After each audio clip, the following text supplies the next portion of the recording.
इन्होंने एक गांव चंदौली जिले के एक गांव को गोंद लिया जलखोर, इन्हीं की योजना ठंडे बस्ते में गायब है। और क्या एक गांव का जब विकास नहीं कर सकते तो पूरे जनपद का ये विकास कहां से करेंगे। अब कांग्रेस का बनवाया हुआ ये नहर, ये धान सिंचित खाली ये उसका मरम्मत कर दें तो हम जाने कि नहीं जो है कि ये विकास कर दिए। हम भैया इलाहाबाद से वापस आ चुके हैं, 7 साल रह के वहाँ पे इतना दर्द भरा जीवन बिताए हम लोग कि एक कमरे में हम लोग दिन रात रहते हैं। इनका पैटर्न कब चेंज हो जाता है, कब क्या करते हैं क्या नहीं करते हैं, इनकी योजनाएं कुछ पता नहीं चलता। तो हम लोग बेबस हो गए, फिर घर आ गए, क्या करें। पिछले 2 बार से आप लोग ने ही वोट देकर जिताया है उनको, महेंद्र नाथ पांडे, उनके कार्यों की समीक्षा आप कैसे करेंगे। इधर हमारा गांव पड़ता पचोखर में, एक बार भी नहीं आए। ये प्रचार में आए जरूर, लेकिन लालीपाप देकर चले गए, जुमलेबाजी देकर के ये बना देंगे, ये कर देंगे, वो कर देंगे, कुछ किए हुए नहीं। सरकार की योजना कोई नहीं है। ये राशन फासन से कुछ नहीं होगा।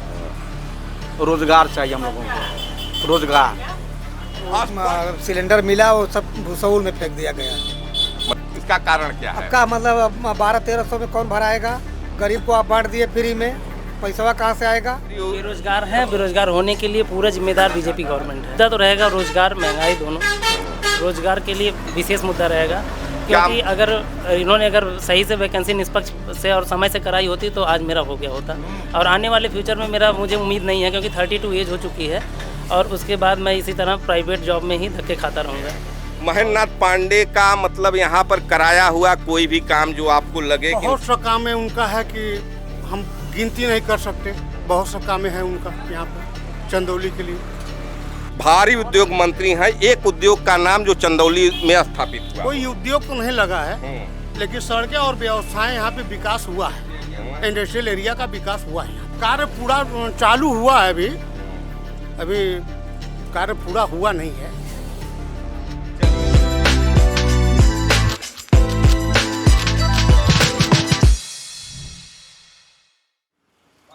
लोकसभा 2024 की चुनावी रेस जारी है और इसी क्रम में खबरों की खिलाड़ी की चुनावी यात्रा भी जारी है। मैं पंकज कुमार अभी हूँ चंदौली लोकसभा के पाणेपुर पचोखर बाजार में, जो कि मुगल सराय विधानसभा में पड़ता है। और हमारे पीछे देखिए एक चाय की दुकान है और चाय की अड़ी पर काफ़ी सारे लोग हैं और इनसे हम समझने की कोशिश करेंगे क्या है चंदौली चुनावी क्षेत्र का समीकरण। यहाँ के लोगों से बात करते हैं। क्या नाम पड़ेगा? कैलाश पांडे जी। सवाल यह है कि मुद्दा क्या होने वाला है, मुद्दों पर चुनाव होगा या जाति पर चुनाव होगा? मुद्दे पर चुनाव होगा। मुद्दा होगा क्या? हाँ, मुद्दा है क्या? मुद्दा तो सामने है पब्लिक के। क्या है? वही महंगाई बेरोजगारी मुद्दा बनेगा या राष्ट्रवाद राम मंदिर मुद्दा बरकरार रहेगा? पहले जो बोले हैं वही मुद्दा बने। महंगाई और बेरोजगारी मुद्दा बनने वाला है। क्या आपको लगता है कि 10 साल नरेंद्र मोदी प्रधानमंत्री पद पर रहे हैं, क्या महंगाई और बेरोजगारी पर ये सरकार कोई काम की है? हर माने में फेल रही है सरकार, हर मामले में फेल रही है। वो तो कहते हैं कि हम राशन दिए हैं, वो कहते हैं कि हम सिलेंडर दिए हैं, आवास दिए हैं। तो राशन वालों से जो है पूछिए जाके। देखिए दादा का स्पष्ट कहना है कि महंगाई और बेरोजगारी के मुद्दे पर चुनाव होने जा रहा है। यहाँ और लोग हैं। प्रधानमंत्री है। ये देखिए दादा क्या कह रहे थे। दादा सबसे फेल प्रधानमंत्री। बाबा का स्पष्ट कहना है कि सबसे फेल प्रधानमंत्री हैं। यहाँ और लोग हैं। जी भैया, आपके नज़र में चुनाव मतलब मुद्दों पर होने वाला है या जाति और धर्म पर होगा? नहीं, अब तो हो तो रहा है जो चुनाव यहाँ का, अब तो जातीय धर्म पर दिखाई दे रहा है। हाँ, कि जाति धर्म पर हो रहा है। मतलब मुद्दे बेईमानी हैं? मुद्दा एकदम नहीं है, कोई मुद्दा नहीं है। क्या आपको कौन लगता है? महेंद्र हैं भारतीय जनता पार्टी से, सत्येंद्र हैं बहुजन समाज पार्टी से और वीरेंद्र हैं।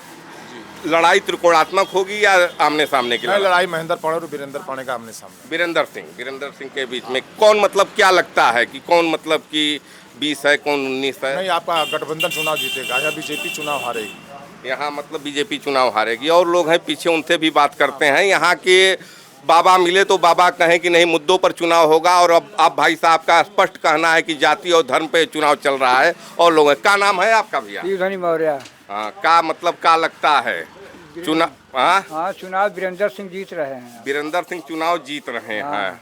मतलब क्या महेंद्र नाथ पांडे 10 साल आपके सांसद रहे हैं? कुछ भी दिखाई नहीं दिए हैं यहाँ पर, चेहरा नहीं दिखाई दे रहा है उनका। वो कह रहे हैं कि ट्रामा सेंटर देखिए 6 महीना में चालू हो जाएगा। कोई आप या धोखा दे रहे हैं क्यों कहते?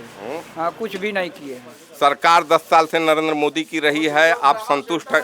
नहीं, संतुष्ट नहीं हम लोग हैं। नहीं है। राशन मिलता है कि नहीं? नहीं मिलता है। राशन भी नहीं मिलता है। नहीं। आवास मिला कि नहीं? नहीं। आप करते क्या हैं? क्या हम लोग रोजगार करते हैं। मतलब रोजगार में क्या करते हैं? बस भैंस पाल करके दूध बेचते हैं। मतलब कि दूध का आपका व्यापार हाँ। है, सरकार से कोई सुविधा नहीं है। चलिए देखिए, यहाँ स्पष्ट रूप से लग रहा है कि सपा प्रत्याशी वीरेंद्र सिंह आगे चल रहे हैं। भैया क्या नाम है आपका? मिथिलेश कुमार यादव। अच्छा, ये बताइए आपकी नज़र में मतलब धर्म चलेगा या और कोई मुद्दा है? यहाँ सर बेरोजगारी बहुत है, कोई कल कारखाना नहीं है। 10 साल महेंद्र पांडे जी रहे, मैं तो उनको पहचान भी नहीं सकता कि यही महेंद्र पांडे हैं। मैं उनसे मिला भी नहीं, देखा भी नहीं हूँ अपने क्षेत्र इधर, मतलब इस विधानसभा में तो न के बराबर आए ही नहीं हैं। अच्छा, बेरोजगार हैं, उम्र चली गई। यहाँ के स्थानीय विधायक रमेश जायसवाल, उनके मतलब कार्यों से आप संतुष्ट हैं क्या? उनके भी कार्यों से संतुष्ट नहीं है, वो सब। अच्छा, हम सवाल उठा रहे हैं, 10 साल प्रधानमंत्री नरेंद्र मोदी रहे हैं और वो कहे हैं कि हमने आवास दिया है, हमने शौचालय दिया है, हमने मुफ्त का राशन दिया है, हमने आयुष्मान कार्ड दिया है, हमने मुफ्त में सिलेंडर दिया है। तो उनकी योजनाओं से आप कितने प्रभावित हैं? उनकी योजनाओं से हम बहुत ज़्यादा प्रभावित नहीं हैं। हमें रोजगार चाहिए। अगर हमें रोजगार दिए होते तो ये सिलेंडर देने की जरूरत नहीं पड़ती उनको। हम खुद अपना सिलेंडर खरीद लेते। हम अपना सिलेंडर दिए, हम उसको भरवा नहीं सकते, तो उस सिलेंडर का क्या मतलब? हमारे पास पैसे नहीं हैं, हम 5 किलो राशन लेके क्या करेंगे? महीने में 5 किलो राशन से हमारा पेट थोड़ी भर जाएगा, ऐसी तो बात है नहीं। हमें तो 20 किलो चाहिए ना, 50 किलो चाहिए। अगर राशन दे रहे हैं तो 50 किलो दीजिए, पैसा दे उसके साथ पैसा दीजिए, तब तो कुछ चलेगा कि मान लो गरीब का पेट भरेगा। आप दे रहे हैं 5 किलो राशन, बोल रहे हैं कि मतलब मैं राशन दे रहा हूँ, इससे सरकार नहीं चलेगी ना भैया। देखिए, ये युवा है, स्पष्ट कहना है इनका कि अगर हमको रोजगार मिला होता तो हमको मुफ्त में राशन लेने की ज़रूरत नहीं होती, हम अपने ज़रूरत भर राशन खरीद लेते अपने कमाई से। तो कहीं न कहीं रोजगार के मुद्दे पर सरकार जनता की नज़रों में फेल होती नज़र आ रही है। हाँ भैया, क्या नाम है आपका? विमलेश मौर्य। क्या आपको लगता है यहाँ Samajwadi party, Bharatiya Janata party, Bahujan Samaj party, तीनों से महेंद्र, और सत्येंद्र 3 प्रत्याशी हैं, आपको क्या लगता है लड़ाई किस में है? वीरेंद्र सिंह की। वीरेंद्र सिंह अकेले जीत जाएंगे वो। वीरेंद्र सिंह मतलब स्पष्ट कहना है कि वीरेंद्र सिंह मतलब आपके सांसद रहे हैं, पिछले 2 बार से आप लोग ने ही वोट देकर जिताया है उनको, महेंद्र नाथ पांडे। उनके कार्यों की समीक्षा आप कैसे करेंगे? इधर हमारा गाँव पड़ता पचोखर में, एक बार भी नहीं आए। ये प्रचार में आए जरूर, लेकिन लालीपाप देकर चले गए, जुमलेबाजी दे करके, ये बना देंगे, ये कर देंगे, वो कर देंगे, कुछ किए वो नहीं।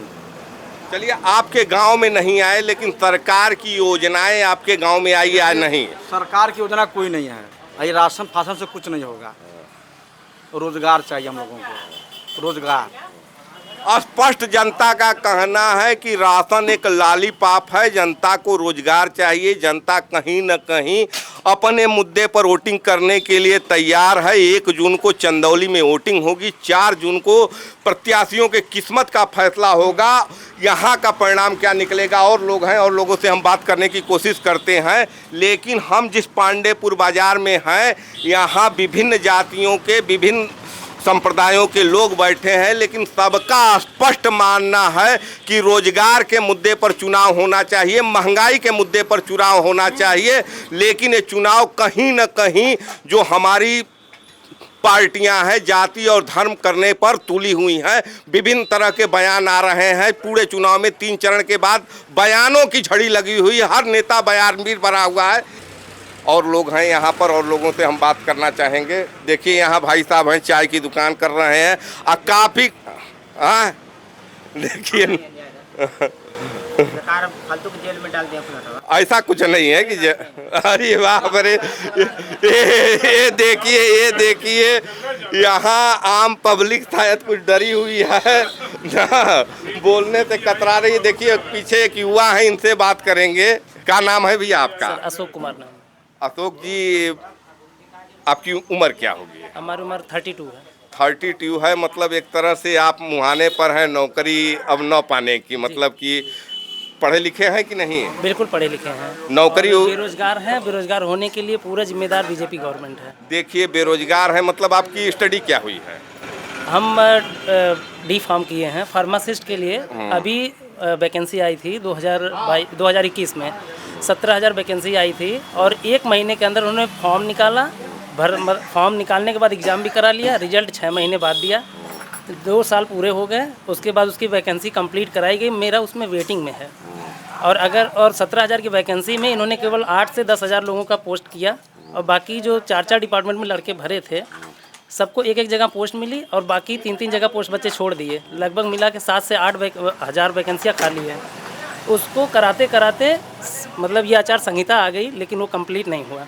कहीं न कहीं युवाओं की उम्मीद टूटती हुई दिख रही है। रोजगार के मामले में स्पष्ट इस भाई साहब का कहना है कि हमारी उम्र निकलने वाली है, हमारे लिए वैकेंसी भी निकली, लेकिन वैकेंसी में जितनी सीटें थी उसकी कोटा पूर्ति नहीं कर पाई सरकार। समय रहते हुए 2 साल समय गुजर भी गया और उम्मीद टूट रही है युवाओं का। वोटिंग भी है, मतलब कि क्या मुद्दा रहेगा आपके लिए? मुद्दा तो रहेगा रोजगार, महंगाई, दोनों। रोजगार के लिए विशेष मुद्दा रहेगा, क्योंकि अगर इन्होंने सही से वैकेंसी निष्पक्ष से और समय से कराई होती तो आज मेरा हो गया होता। और आने वाले फ्यूचर में मुझे उम्मीद नहीं है, क्योंकि 32 एज हो चुकी है और उसके बाद मैं इसी तरह प्राइवेट जॉब में ही धक्के खाता रहूँगा। और उसके साथ साथ इन्होंने जो भी वैकेंसियाँ निकाली, 59,000 वैकेंसियाँ निकाली थी पंचायत सहायक की, जो कि मेरी वाइफ है पंचायत सहायक में। संविदा पे 6,000 रुपये के मानदेय पे रखे पड़े हैं और 2 साल से नौकरी कर रही, ना मानदेय बढ़ रहा ना तो कुछ। उसमें ना तो हमारा लालन पालन हो सकता, ना तो वो गांव में रहती हैं, हम शहर रहते हैं, क्योंकि घर का खर्च चलाना मुश्किल होता है। इसी क्रम में हम बता दें आपको कि बहुत ज़्यादा चर्चा हो रही है कांग्रेस के मैनिफेस्टो की, और राहुल गांधी कह रहे हैं कि हम नौकरी देंगे परमानेंट, कोई संविदा की नौकरी नहीं रहेगी। अभी भाई साहब ने बताया कि इनकी वाइफ संविदा की नौकरी है लेकिन मानदेय सही नहीं है। तो इस क्रम में कांग्रेस के मैनिफेस्टो की चर्चा भी बहुत ज़्यादा हो रही है। उसको जोड़कर प्रधानमंत्री बता रहे हैं कि ये मैनिफेस्टो मुस्लिम और मंगलसूत्र का है और शायद मुस्लिमों के लिए हिंदुओं के मंगलसूत्र को छीन लिया जाएगा। यहाँ की पब्लिक बेबाकी से राय रख रही है और बता रही है, और जितने भी लोगों से बात किए एक बात स्पष्ट खुलकर आ रही है कि पब्लिक बेरोजगारी के मुद्दे पर वोटिंग करने जा रही है। नाम क्या है आपका? अंबिका प्रसाद बिंद। क्या लगता है 1 जून को किस मुद्दे पर वोटिंग होगी? महंगाई बेरोजगारी मुद्दा बनेगा या धर्म और जाति पर ही वोट पड़ेंगे? धर्म जाति पर थोड़ा बनेगा, महंगाई और बेरोजगारी। महंगाई बेरोजगारी मुद्दा बनेगा। अच्छा, हम बात कर लें, 10 साल से प्रधानमंत्री नरेंद्र मोदी रहे हैं, अब बहुत सारी योजनाएं चलाए हैं, राशन मुफ्त में मिला है, आवास, शौचालय, गैस सिलेंडर, तमाम बातें कर रहे हैं। ये चुनाव को प्रभावित करेंगी ये मुद्दाएं या इनसे भी बढ़कर कुछ है? वो सब बंद, वो सिलेंडर मिला वो सब भूसौल में फेंक दिया गया। मतलब भूसौल में क्यों फेंक दिया गया? कोई काम का नहीं है सिलेंडर। क्यों, मतलब इसका कारण क्या है? का मतलब 1200-1300 में कौन भराएगा? गरीब को आप बांट दिए फ्री में, पैसा कहाँ से आएगा? कहीं न कहीं स्पष्ट रूप से सिलेंडर इसलिए भूसौल में डाल दिया गया कि सिलेंडर को भराने के लिए व्यवस्था नहीं है, उतना इनकम नहीं है। और इस बार निश्चित रूप से ये पांडेपुर की लोग कह रहे हैं कि महंगाई और बेरोजगारी पर ही वोट पड़ेगा। और लोग हैं, क्या नाम है भैया आपका? सुरेश मिश्रा बोल रहा हूँ। 1 तारीख को वोटिंग है भैया। महेंद्रनाथ पांडे हैं वर्तमान सांसद, वीरेंद्र सिंह है समाजवादी पार्टी से, और सत्येंद्र मौर्य हैं बहुजन समाज पार्टी से। आपको क्या लगता है, लड़ाई त्रिकोणात्मक होगी या आमने सामने की लड़ाई है? यहाँ पे एक तरफा लड़ाई है। महेंद्रनाथ पांडे चुनाव भारी मतों से विजयी होंगे। महेंद्रनाथ पांडे भारी मतों से विजयी हो रहे हैं। महेंद्रनाथ पांडे का मतलब यहाँ पर कराया हुआ कोई भी काम जो आपको लगे? बहुत सा काम है उनका है कि हम गिनती नहीं कर सकते। बहुत सा काम है उनका यहाँ पे चंदौली के लिए। नहीं, जैसे एक काम यहाँ की पब्लिक भी जानना चाहती है। हम देखिए चंदौली पूरा घूम रहे हैं और यहाँ की पब्लिक एक आप बात कर रही है। आपने कहा, मैं बात उठा रहा हूँ कि भारी उद्योग मंत्री हैं, अगर मैं गलत नहीं हूँ तो भारी उद्योग मंत्री हैं। एक उद्योग का नाम जो चंदौली में स्थापित हुआ, कोई उद्योग तो नहीं लगा है, लेकिन सड़कें और व्यवसाय यहाँ पे विकास हुआ है। इंडस्ट्रियल एरिया का विकास हुआ है यहाँ पे। इंडस्ट्रियल एरिया का विकास हुआ। इंडस्ट्रियल एरिया से चंदौली कार्य पूरा चालू हुआ है। अभी कार्य पूरा हुआ नहीं है। चलिए, मतलब इंडस्ट्रियल एरिया का विकास हुआ है। इन्होंने 2014 में जब इनकी सरकार बनी ये सांसद बने तो लॉटरी द्वारा एक खोला गया एक गोद लेने की परंपरा इन्होंने चालू किया एक गांव को। इन्होंने एक गांव चंदौली जिले के एक गांव को गोद लिया जलखोर, समझ रहे हैं ना। अब जाइए, अब जलखोर घूम लीजिए, होगा हमको लग रहा है 5 से 7 किलोमीटर। अब राजदरी देवदरी जाने की जरूरत नहीं है, जलखोरा जाकर पिकनिक मनाकर चले आइए। इन्हीं की योजना ठंडे बस्ते में गायब है। और क्या एक गांव को जब विकास नहीं कर सकते तो पूरे जनपद का ये विकास कहाँ से करेंगे। कांग्रेस का बनवाया हुआ ये नहर, ये धान सिंचित, खाली ये उसका मरम्मत कर दें तो हम जाने कि नहीं जो है कि ये विकास कर दिए, खाली उन्हीं का मरम्मत कर दे कांग्रेस का बनाया हुआ काम। देखिए भाई साहब स्पष्ट बोल रहे हैं कि कांग्रेस ने जो काम कराया है उसका मरम्मत अगर हो जाए, लेकिन अभी भाई साहब कह रहे थे कि बहुत सारे काम हुए हैं लेकिन शायद गिनती नहीं करा पाए। आपका वोटर लिस्ट में नाम नहीं है क्या? है। 1 तारीख को वोटिंग है, मुद्दा क्या होने वाला है, किस मुद्दे पर आपका वोट पड़ेगा? हमारा मुद्दा होगा बेरोजगारी। पहला तो बेरोजगारी है। क्या मतलब ये जो मोदी सरकार रही है केंद्र में, जो वर्तमान सरकार चल रही है, चूँकि वोटिंग भी केंद्र के ही सरकार चुनने के लिए हो रही है, तो क्या ये बेरोजगारी के मुद्दे पर आपको क्या लगता है कि इनका प्रदर्शन कैसा रहा है? एकदम बेकार, घटिया, महा घटिया, जितना व्याख्यान करे सब कम है। मोदी जी जब 2014 में आए थे तो मोदी जी कहे थे हर साल 2 करोड़ लोगों को नौकरी मिलेगी। आप मतलब इसको कैसे समीक्षा देंगे? हम भैया इलाहाबाद से वापस आ चुके हैं, 7 साल रह के वहाँ पे इतना दर्द भरा जीवन बिताए हम लोग कि एक कमरे में हम लोग दिन रात रहते हैं। इनका पैटर्न कब चेंज हो जाता है, कब क्या करते हैं क्या नहीं करते हैं, इनकी योजनाएं कुछ पता नहीं चलता। तो हम लोग बेबस हो गए, फिर घर आ गए, क्या करें। कहीं न कहीं युवाओं के अंदर एक जबरदस्त रोष देखने को मिल रहा है। मैं अननोन जगह पर आया था, यहाँ कोई भी व्यक्ति मेरा परिचित नहीं है, मैं किसी भी व्यक्ति से को बताया नहीं था कि मैं आने वाला हूँ, अननोन जगह पर आया। लेकिन यहाँ पर हमको जो देखने को मिला वो कहीं न कहीं जो टीवी पर दिख रहा है उससे अलग देखने को मिला। युवा, आम आदमी, गरीब, किसान, हर कोई महंगाई और बेरोजगारी के मुद्दे पर वोटिंग करने के लिए तैयार है। खैर चंदौली संसदीय क्षेत्र 5 विधानसभा क्षेत्रों का है, और जगह भी हम जाएंगे, देखेंगे वहाँ का क्या माहौल है। लेकिन मुगलसराय विधानसभा के पांडेपुर पचोखर में जो माहौल देखने को मिला, कहीं न कहीं महंगाई और बेरोजगारी एक बड़ा मुद्दा होगा 1 तारीख के वोटिंग के दिन। 4 तारीख को फैसला किसके पक्ष में आएगा उसका भी खुलासा हो जाएगा। फिलहाल आप देखते रहिए खबरों के खिलाड़ी। कैमरे के पीछे विश्वजीत मिश्रा के साथ मैं पंकज कुमार। धन्यवाद। जय हिंद, जय भारत।